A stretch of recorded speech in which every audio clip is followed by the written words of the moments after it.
Hey, it's Soleil, and this is episode 280 of the Orange Pill Investor. And today I want to talk about getting your shares called away. Because we had a little discussion on True North last night, and I did my best to white pill the True North crew. I see you, Junkrat. Tried to white pill them on selling covered calls, selling options, and it kind of just happened by accident and did not intend for that. That was definitely not on the agenda. I had been actually kind of formulating my plan and all my little arguments that I was going to have ready. And so I ended up having to have that discussion a little bit ahead of time because it just kind of happened organically. But I have to like PSA, shares will get called away. This is not a maybe. So whatever strike that you pick, the delta is an approximation for how often this will,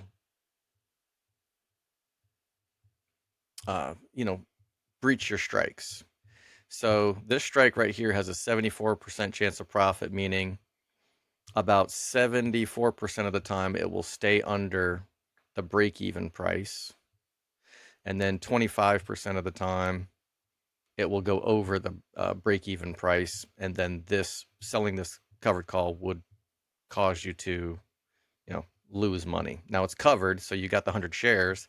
So going over your strike price can't actually make you lose money because the shares just get called away for a profit. But on paper, and even for, I'm not sure how it works out on the tax purposes. I know if you pay to roll this, that definitely counts as a loss on cap gains. I'm not a tax advisor, but that's from what I understand it.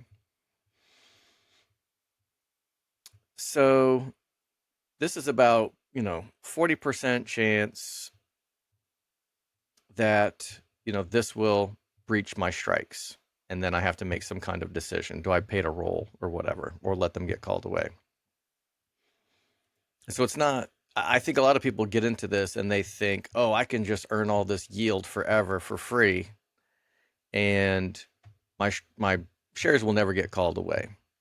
But the buyer of the option isn't just buying, it says that they're buying the right, but not the obligation to exercise this contract. And so what does that really mean? They're buying control. You are selling them the right to control your shares, and they're willing to pay this premium for it. But, this delta is just an approximation, but choosing a 375 strike for this week, you should expect 4 out of 10 times to be getting pressed on this strike. And even if you go up to 400, it's like, oh, I'll be safe there. No, 26% of the time, you should be getting called away. And even all the way up to 450, 12% of the time, you should be fully expecting these to get called away. It's like when the cops are reading your Miranda rights, and they say, you have the right to remain silent. Anything you say can and will be held against you. That this is, you know, and if people aren't familiar with that, like I can't be the only one who's ever been in handcuffs. But if if you sell this contract, you are transferring control to that other person. And even at the 500 strike, just 3 days from now, you're like, there's no way this is going to rip $150. That's almost 50% of the price in 3 days. Like, how often is that going to happen? Oh, about 6.8% of the time. So I kind of, I really had fun with it. And I started out as an option seller. So I'm kind of dead to having my shares get called away for the most part. However, I wasn't really a believer that unlimited upside even existed. And people would throw that in my face like, "Oh, you're giving up unlimited upside." I traded for like 4 years before I even ever saw anything remotely resembling unlimited upside. And then that was when I saw Quant Rose 1, and I experienced it firsthand when the price was 1200 pre-split. I sold the 1400 strikes. That's $200 up from 1200, which 10% would be 120. So that's like 15 or 20% call away value I built in. So I profited all the way from 1200 to 1400 plus the premium. However, the shitty part was that it ran to 1700 that week. And I ended up paying like 25, 30 grand to roll a couple of those options. And I made the decision at that time to just take some profits and let one of those 100 shares get called away at 1700, which is now 170, which is half of its current price. So it can and will happen. And I think during the True North, I was just focused on making my best case, for the other members on the call. And generally when I'm making these videos, I really stress like your shares will get called away. So anybody who saw that and was like got super motivated, like, oh yeah, I'm going to collect all this premium every week.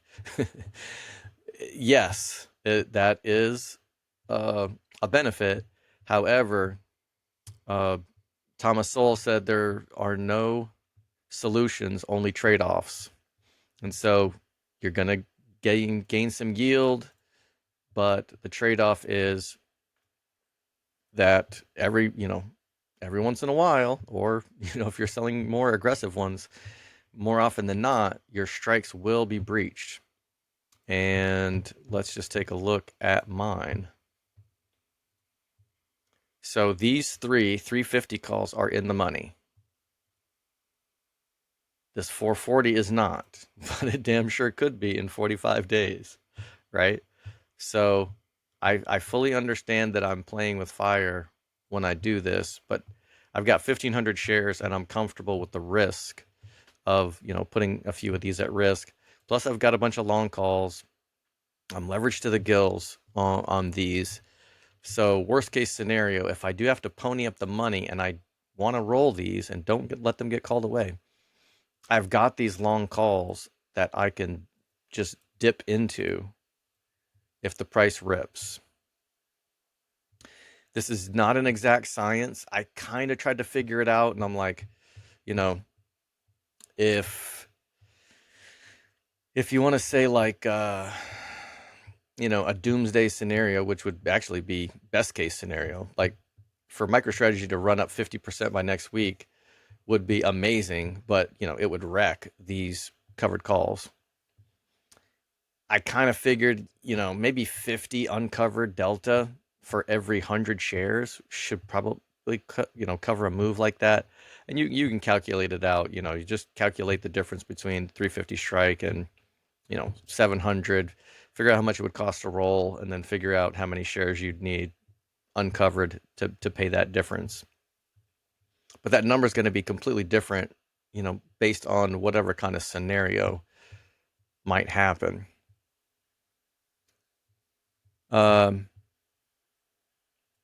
So covered calls is the ideal strategy in a couple of very good use cases. So you've already gotten all the unlimited upside you want.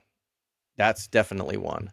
So if you already know, like, you know what, MicroStrategy's 1,000 a share, whatever, and it's October 2025, and you're like, I'm done. I'm gonna start peeling off some of these contracts, and you're thinking, I might be able to squeeze another 10% out of this. So let me put a limit order, and I'm going to sell 100 shares at 1,100 a share.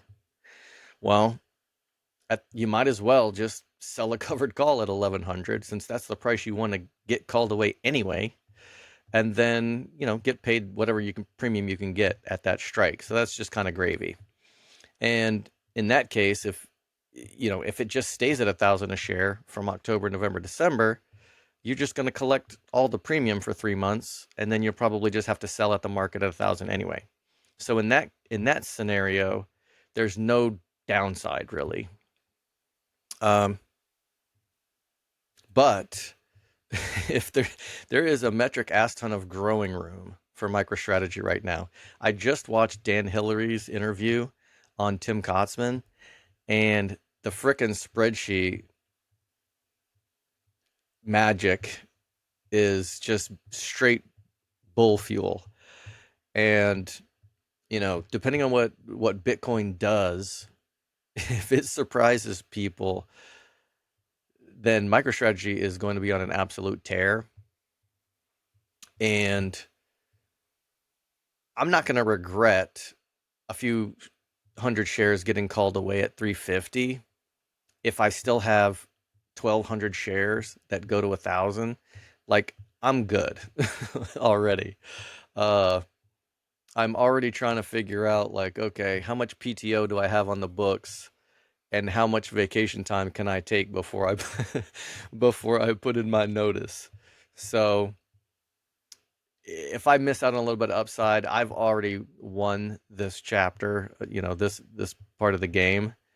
So the rest is just kind of gravy for me. But if somebody could just, like, if you've scraped up just 100 shares, I don't want to say just 100 shares, but if you've got 100 shares and that's just like, Gollum with the one ring, like the my precious shares, then you maybe selling covered calls is it's going to keep you up at night wondering if they're going to get called away.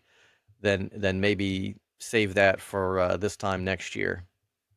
Not financial advice, of course, but just throwing that cautionary tale out there.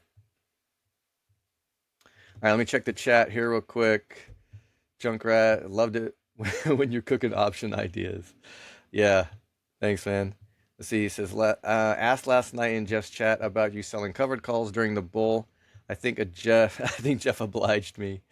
Yeah, we were having some internal discussions. I can't divulge all of the comments, but yeah, we kind of like we're discussing, like, what we should talk about next and different stuff like that. So, Russ says, kind of renting stock. Yes. Yeah, I mean, you're putting up your collateral. You have a desirable asset, and the other person wants that asset, and they're willing to pay you for the potential to acquire it. So I think that's pretty damn powerful in the right scenario. And really, I've only talked about shares so far, but these, where the hell are they? Okay, so these are the in the money leaps that I bought. And I did this because I had 2,000 shares, but I also had over $100,000 in margin use. And I think that was when the price had ripped to like 300, 270-ish, right? And that was already life-changing money for me. And I had heard Grain of Salt say, look, if you get life-changing money, just take 20% off the top, congratulate yourself, do something nice for yourself, and just take the risk off the table. And so I did. I probably only took off about 10% at that time, but it felt frickin' amazing because I thought I was using my margin pretty responsibly, but unloading a bunch of that margin, it was like a weight off my shoulders. I was like, holy crap, I didn't realize how good that was going to feel. So I sold off like 500 shares, but I bought 5 leaps. And I bought the in the money ones so that I could still use this as collateral to sell covered calls against. And the reason why this is kind of important, because if we get lucky with, let's just say, for example, these December 20th calls, and I think they've got the 700 strikes now, which those damn things could go in the money by December as well. But let's just say these bad boys are deep in the money. MicroStrategy is at like 750, 1,000, whatever. Once these get over like 0.7 delta, you can start forming a poor man's covered calls, and you can start selling covered calls against these. And since I will be trimming some of these positions, like I'm going to try to exercise at least 5 or 10 of these, but I'm probably going to have to sell another, 10 or 15 of them in order to pay to exercise, right? If I have to exercise one of these calls at 5:30, I got to pony up the $53,000, right? So if I know I have to exit some of these calls in order to pay for to exercise the other ones, then for me it's a natural the natural, next step for me is whatever the price is, okay, 10-20% out of the money, sell a covered call until it breaches that strike. Boom. That's deciding for me what my exit price is for that particular contract.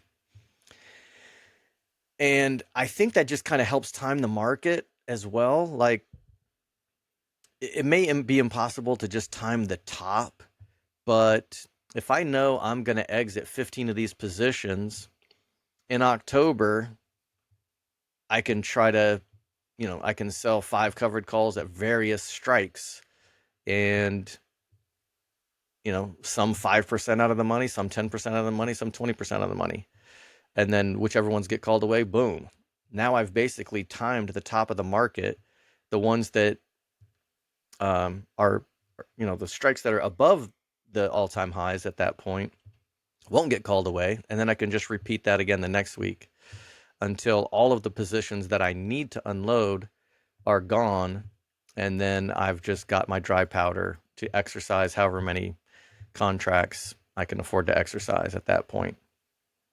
So we know that selling covered calls limits your upside. But if you've already decided that you want to limit your upside, then there's no downside to executing that trade. But right now, it just makes, these do make me nervous, right? This is not without some anxiety when I put these on. And you can see very clearly that I sold this one for $1,200, and if I wanted to roll it today, I'd have to pay $6,000. So we shall see. There, number go up is not promised, so I could end up doing okay on these, or whatever happens. All right, let's check the chat. What's up, Dill? See, Guns says rolling is a manual thing you do. Correct. Yeah, it's a 2-step process. Sometimes I call it managing the trade. So if I want to roll, I can either roll to a different strike or roll to a different expiration. So let's just say that this 440, for some reason, I wanted to roll. I can either just close the position and then go to the options chain, choose a new DTE and strike, and then the first part of the roll would just be closing the existing contract, and the second part of the roll would be choosing a new strike and expiration. or most exchanges have like a one click process where you can just say, okay, I want to roll expirations, I want to roll strikes, and it'll, Robinhood does the same thing. So let's go to my CLSK puts.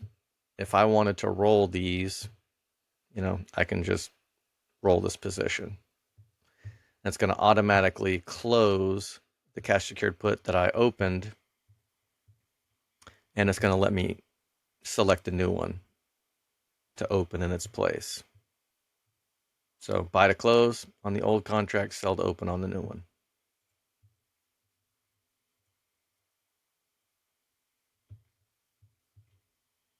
Junkrat, you were forged in the fires of degen options trading early.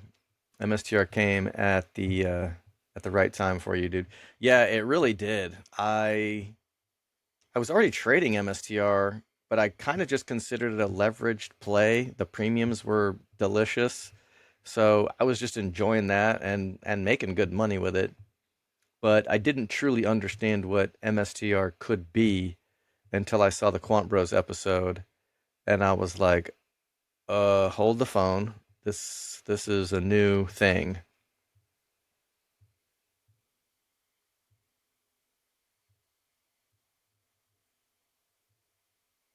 Appreciate that, Junkrat. So that's really all I wanted to go over today. If anybody's got any more comments or questions, I'm here. Let's hear it. Otherwise, I will just shit talk for another few minutes, and hopefully MSTR will keep sailing. See, is there anything else I'm looking at in here? Yeah, I guess I'll just quickly go over my long call choices and what I plan to do with them. I do get questions fairly often like, okay, I'm finally going to just throw some money at a long call. Now what? And I can't pick it out for you, but I can tell you what I look for and what are the trade-offs, and then you can decide on your own from there. So I'll start with these ones that I don't even normally do. So these are under 90 days, and I usually avoid these like the plague because as an option seller, I know that under 90 days, theta starts to accelerate. And at 45 days, it accelerates maximally. And that lasts, according to TastyTrade's research, that lasts for about 2 to 3 weeks on out of the money options. So if that's the sweet spot, if 45 days is the sweet spot for an option seller, then as an option buyer, I tend to try to avoid whatever is to the advantage of the person on the other side of the trade. So usually I just try to be real safe about it. And when my long calls get 90 days to expiration, I start looking for exit strategies, or I'll just roll them out. If I like the stock, I like the asset, I'll just roll it out. But I just kind of wanted to take a flyer on this January expiration because the closer expirations get much more price appreciation or price movement based on whatever the stock is doing. So I kind of want to just capture some of that January fever. There's a metric ass ton of people who are in the money on this expiration date. I am clearly not, but not really that far off. So this is kind of sick. Like I bought these when MicroStrategy was like in the mid 200s, thinking, I'll unload these bad boys at some point, and there's no way these will be in the money. Well, you got your fingers crossed, hoping they'll be in the money. But my plan for these, which I've already done, was to sell half of them for double what I paid, so that the worst I could do is break even on these. And so now I'm basically just playing with house money, and I can let these just win or die. by expiration. You know, these will either print or they'll just die a noble death in January. I could. It's real tempting to take a few more little bit of profit here though too. Like this is like a 5x on these and 4, 5. Yeah, it's like a 6x on these. So, man, if MicroStrategy runs to 400, maybe I'll peel off one or two more. But really, I'm just kind of excited to see what happens with these. But I don't normally do this, and it wasn't necessarily just for fun or ha-has, but it was a risk I was willing to take just because MSTR is kind of twisting my call seller's brain around to being just irresponsibly long. So that's what these are for.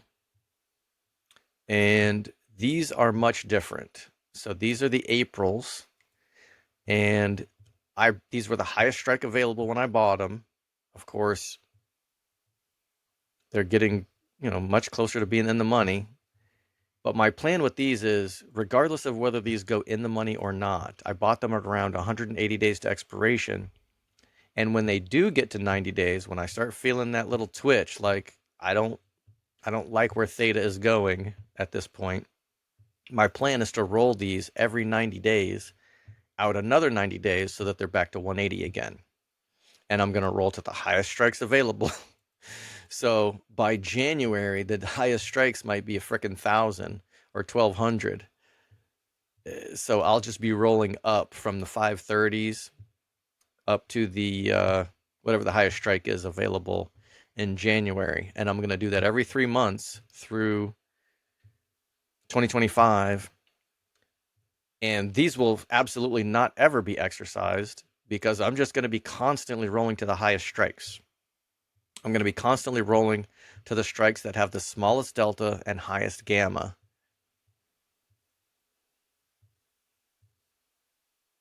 So that's the strategy with these. And then, of course, these are my 5 in-the-money leaps that I use to sell poor man's covered calls. These long calls are the ones that I'm really looking at. Maybe I'll exercise as many of these as I can. I'm fully expecting these to be deep as hell in the money at some point. No guarantees, but if if Bitcoin doubles from here, which is kind of, I don't want to say it's bearish, but like, 150, 160 is pretty reasonable, I think. These damn things will be well in the money. And kind of as I described, I'll be looking for exit points. I mean, unless I've just got so much dry powder from taking profits over here, but not likely. I do have to unload another 32,000 in margin. Plus I borrowed about $100,000 worth, personal loans on my HELOC against my paid off SUV.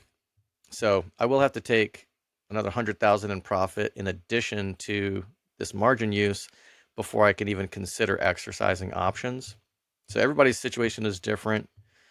And if you're not an idiot and using a bunch of margin, you may not be as motivated to take profits as I am. So everybody has to make their own decisions here. But my plan on these is to leave these 530 strikes. No, yeah, if the only reason I would roll these is if the delta hits 0.9. If delta hits 0.9, I'm rolling these up to like the 0.7, 0.8s, whatever that delta would be. That would be the only reason I would roll these. Because as the delta approaches 1, there's just no room to grow. So I'm not going to really get much gamma appreciation at that point. So, but if these are just, kind of in the money, I'll start selling covered calls against these, collecting some more premium. And then if they get called away, that'll just be my exit strike. And then I'll use the profits to exercise however many I have left. So 3 different expirations, 3 very different strategies. Actually, I guess, and 4 if I include the in the money ones.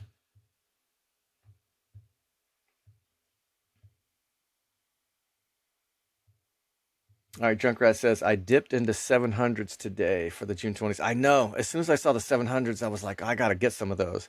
It's like freaking Pokemon, you know. You want to catch them all. Like I want I want every strike. Every time they come up with a new strike in the options chain, I want a piece of it. All right, Ben says, is this where we come to see people only buy long calls now? Just checking. Yeah, that's exactly what this is. I My long call to covered call ratio is like 10 to 1 at this point. It's not very call sellerish of me. All right, CT says, do you have a percentage likelihood that MSTR ends up in the QQQ? No, I don't. And the the air quotes, the real quants track all of that stuff. And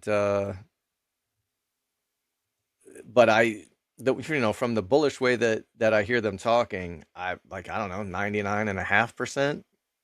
I think I think Saylor can even like he can just apply leverage on his own positions if he wants to ratchet up his inclusion. So I'm sure they've got this shit mapped out, and I can't imagine that they're going to miss any of the index funds that they want to be in, that they can be in. They'll make sure they're in.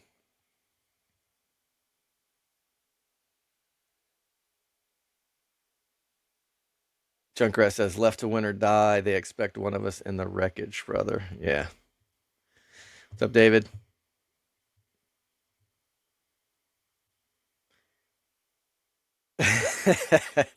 Ben says, I sinned and sold some Friday covered calls. Please play for my family. Yeah, they're going to be MSTR poor if you lose a couple hundred shares.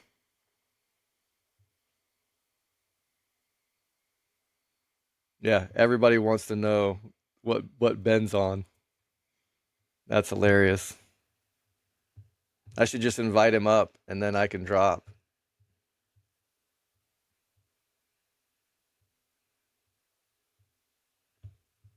Yeah, the 400s. Weekly or 45 days, Ben?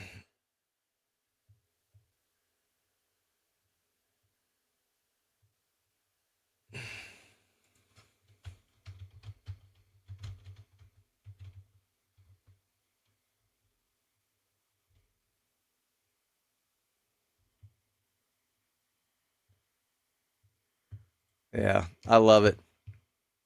Yeah, so the other thing, and this is, I just talked down covered call selling quite a bit. Like, look, it's got a few use case scenarios, but just watch yourself. But this was something that I was thinking about walking the dogs today. I think that's where I get most of my ideas. Selling a covered call, I don't know if there's another strategy. I mean, the cash secured puts in a way, but I don't know if there's another strategy that you can implement and immediately take profits. Like if you just buy 100 shares, the price doesn't go anywhere. You can't just exit that position, and in fact, you're going to lose money based on whatever the bid ask spread is. But if I buy 100 shares of a stock and I immediately sell a covered call, I have immediately taken profits. Whoever I sold that call to deposits money into my account and it gets added to my buying power. Like I have literally taken profits 2 seconds after taking a position. And I don't know. I thought that was kind of powerful way to think about it. And I can't think of anything else that you can do and just be like, okay, I pressed a button and I just immediately took profits.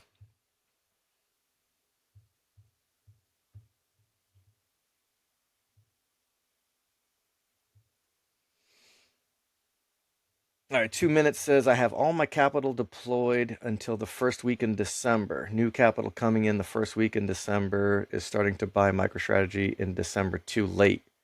I feel like latecomer big time. So obviously, I don't know what's going to happen, but are you talking about December this year or December 2025? I don't I don't like anything that short. Now I know that there's plenty of people who make a bunch of money selling, or excuse me, buying weekly calls, but most calls that people buy expire worthless, and that's generally one reason why I like selling them so much, because all that money that they lose just goes into my account. But I mean, I think December 2025 certainly is not too late, but December 2024, I mean, probably not, but there's no way to tell. And the only thing that worries me on something that's a week away, 2 weeks away, is Saylor has explicitly said, "Look, I'm not here to pump up the stock price in the short term so that people can people can be in the money on their long calls. He's about long-term value for his shareholders." And so he's going to be out there selling at the market, taking profits when MSTR is at all-time highs, which every every high that they set, between here and the next year is an all-time high. So he's going to be putting, at least temporarily, some down pressure. And so that's why I don't want any part of long calls for this Friday or next week. Like, the earliest ones that I have are the Januaries that I have purchased. So these.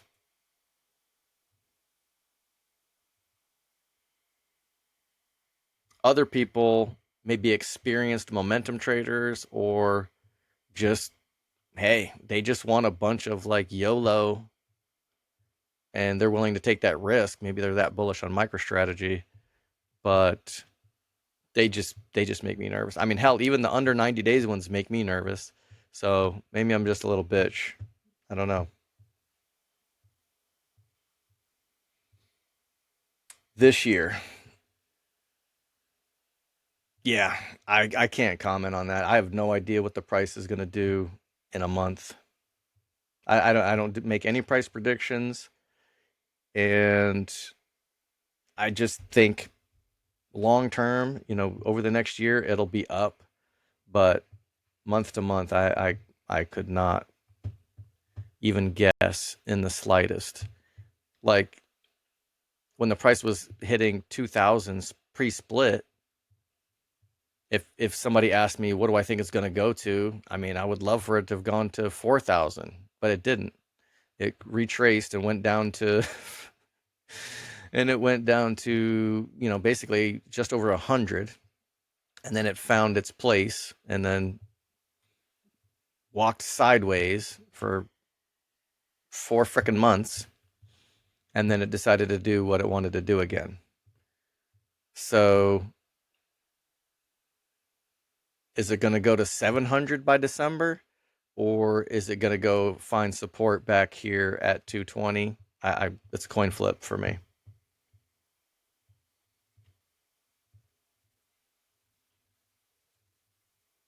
Junkrat, I just always associated selling covered calls with an immediate income strategy. Yep, immediate income or an exit strategy. Yeah. Oh, using it to lower your entry price blew mine. Yeah. So that was kind of the way I started thinking about this initially. And in my earlier videos, I used to talk about it all the time. Like, if you collect 1% premium, well, now you've got enough money in your account to buy another share. So you can basically buy 101 shares for the price of 100. It's like buy 100, get one free kind of thing. Now you've limited your upside on the 100, and now you only have unlimited upside in the one share. But you do that every week for 100 weeks, and now you've got 200 shares. So um, that's just hypothetical.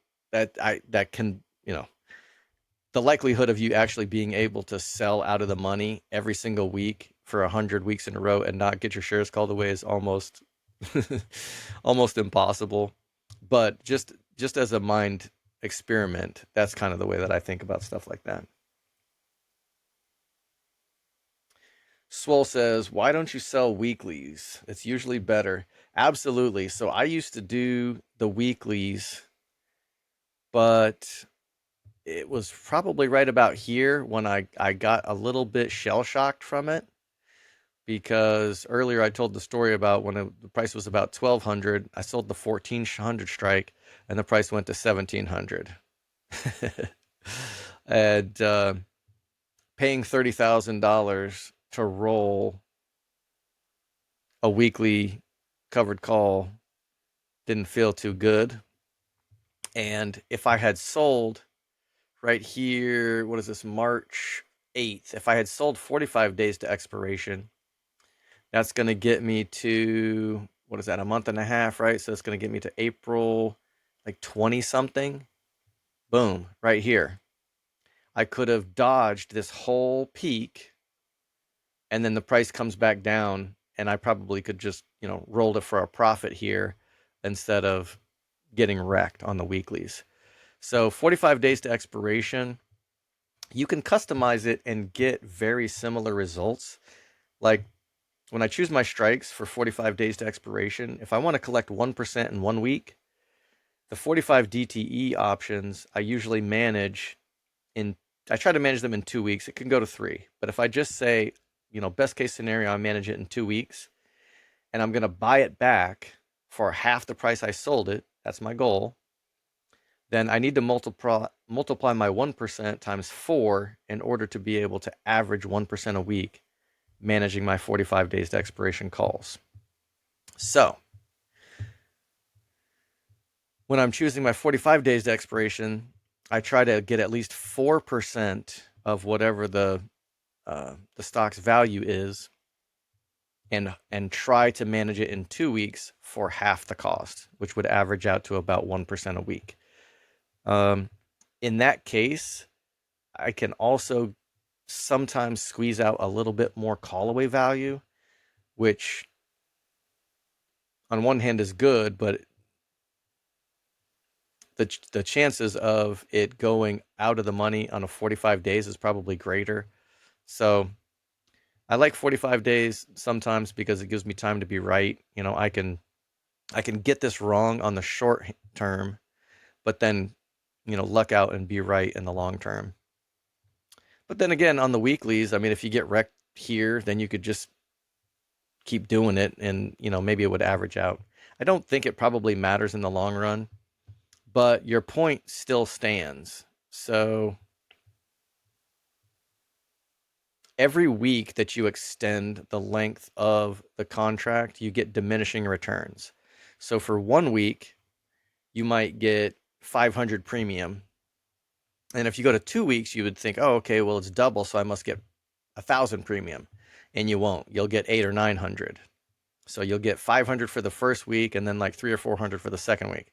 And then when you go out to, 3 weeks, days to expiration, you'll get 500 for the first week, 300-400 for the second week, and then you'll get 200 or 300 for the third week. And it just keeps, you get diminishing returns every time you add a week.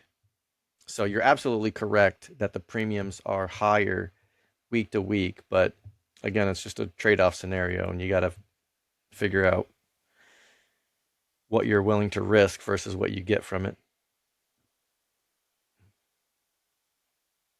Swole says, is that the TastyTrade approach? Absolutely. So I taught myself options in like May 2020. I was I got in with a guy who was helping me with my finances and, tax situations in my LLC that I had. And he's like, look, I've been looking at stock options, and I'm basically only going to start working with people who trade options. Like there's a bunch of money to be made there. And I'm like, all right, fuck it. I guess I'm learning options. And he had like a clubhouse trading group, but I had a real job, so I could never attend any of those calls. And so I just went out on my own and watched like hundreds, maybe 1,000 TastyTrade videos. The other guy who's really good, his YouTube channel is called InTheMoney. Young blonde kid. He's a twin named Adam, and his options beginner tutorials are freaking amazing. And everything that I basically learned, I either learned in a Tasty Trade video or in this guy's video. Kamikaze Cash is also pretty good. He's got a really good covered call and wheel strategy video, but it amounts to the same damn thing as Adam's channel.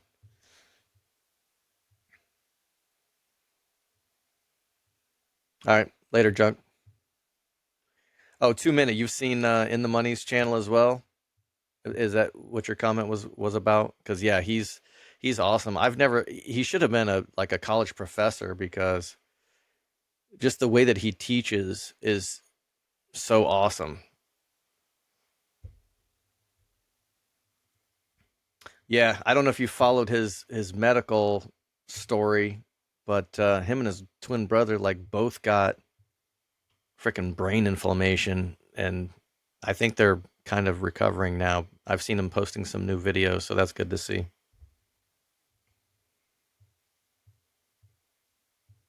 Thanks, Sid. Appreciate the link.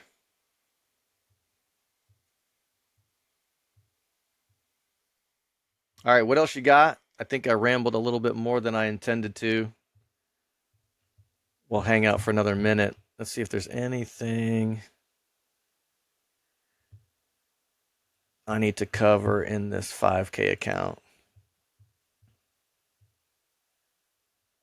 I kind of I don't feel guilty about it necessarily, but I started this 5K account to showcase the wheel, and just kind of with the mining stocks. Like, okay, what if you can't afford MicroStrategy? And I thought, I could, worst case scenario, I can probably 5x a 5K account in 4 years. Thought that was reasonable.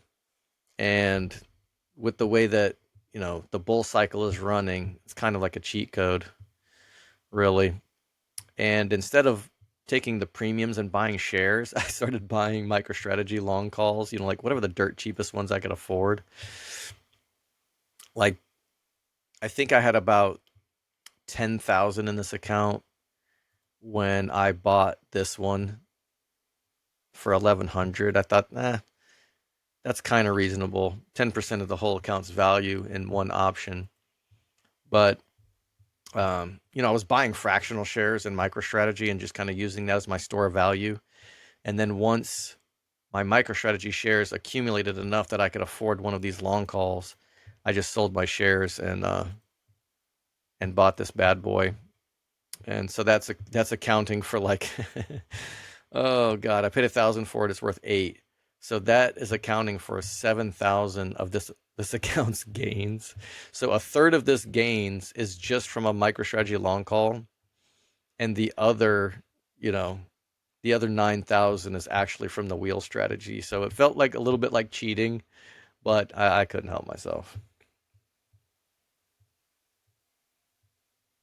Yeah, he's got several leaps videos, and that was the first time I was like, "Oh wow, these leaps can be really powerful." And even though they're technically more risky because they're leveraged, at the same time they're defined risk trades. So the worst that they can go is to zero, just like any shares. So 1BTC says, how do you think FASB will affect MicroStrategy options? Will they split the shares if it goes over 1K, or will options be mispriced as price one runs away? We had a little bit of an informal poll the other day, like how many times, I think somebody posted, well, maybe it was an official poll, actually, now that I think about it. They were saying how many times, how many, stock splits do you think we get over the next year? And I would say at least one more. I would assume that if we go over 1K, they'll split again.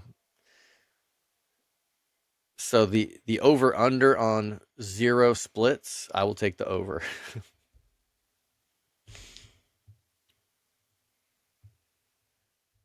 All right. I appreciate everybody that showed up, and talk to y'all next time. Be good, y'all.